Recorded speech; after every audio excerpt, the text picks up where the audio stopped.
ఈ ప్రభుత్వం వచ్చినాక ఏ మనిషి సంతోషంగా ఉన్నా నాకు అర్థం కాదు. గత 10 సంవత్సరాలు మీరు తెలంగాణలో ఏం చేసిర్రో అందరూ తెలుసు కాబట్టి ఇవాళ మీ నాయన కేసీఆర్ అన్నట్టు ఫామ్ హౌస్ లో పండుకున్నాడు.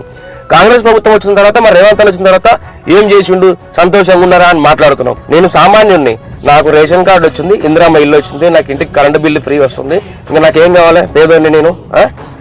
నువ్వు మొత్తం బలిసినలాగే చేసినావు. మళ్ళీ ఒకటి జూబ్లీ హిల్స్ ఎలక్షన్లలో నీకు ఇంత ఇంట్రెస్ట్ ఏంటి చెప్పాను నీకు.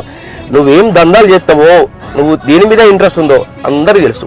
తెలంగాణ మొత్తం తెలుసు, ప్రపంచం మొత్తం తెలుసు, నీకు అమెరికాలలో మీ దోస్తులు వాళ్ళకు కూడా తెలుసు నీకు జూబ్లీ హిల్స్ అంటే ఎంత ఇంట్రెస్ట్ అని చెప్పేసి.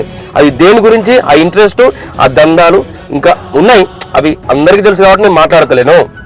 నీకు సునీత గారంటే లెక్కలేదు, విష్ణువర్ధన్ అంటే లెక్కలేదు, ఇక కొత్తగా వచ్చినాడు జోలసాన్ చేసుకున్నాడు, సల్మాన్ అంటాడు వచ్చిండు, ఇక వాడిని పట్టుకున్నావు. వాడికి 2 కోట్లు ఇచ్చినావా లేకపోతే 3 కోట్లు ఇచ్చినావా? అయినా ఈ లంగల గురించి నీ అసలు లంగలకి ముందుగా లేసి ఉంటుంది. ఎందుకంటే ఫస్ట్ మీరు లంగలు కాబట్టి. మీ ముఖాలకు ఎప్పుడన్నా బోరబండ పోయి అక్కడ ఉన్న బోరబండ ప్రజలను చూసిన ముఖమేనా మీది?